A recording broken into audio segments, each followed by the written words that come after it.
অশোকনগরের রাস্তার পাশে ডোবা থেকে উদ্ধার নলিকাটা দেহ। এখনো পর্যন্ত মৃতের নাম পরিচয় জানা যায়নি। অশোকনগর বিধানসভার ভুরকুন্ডা গ্রাম পঞ্চায়েতের দোগাছিয়া এলাকার ব্যস্ততম রাস্তার পাশের একটি ডোবায় এদিন দুপুরে অজ্ঞাত পরিচয়ের এই মৃতদেহ পড়ে থাকতে দেখেন স্থানীয়রা। তারা খবর দেন পুলিশে। পুলিশ এসে দেহ উদ্ধার করে অশোকনগর স্টেট জেনারেল হাসপাতালে নিয়ে যায়। মৃতের কি নাম, কারা নলি কেটে খুন করলো, ইতিমধ্যেই তদন্ত শুরু করেছে অশোকনগর থানার পুলিশ। এই ঘটনায় গোটা এলাকায় চাঞ্চল্য ছড়িয়ে পড়ে। শান্তনু বিশ্বাসের রিপোর্ট, চ্যানেল 24/7।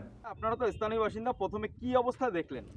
আমরা এখানে এসে দেখলাম পিছনে আমাদের ওই পিছনে আপাতত ওখানে একটা বয়স্ক ওই 50-52 বছরের এরকম একটা বয়স্ক মানুষ ওখানে গলা কাটা ছিল, এখানে ওখানে পড়েছিল।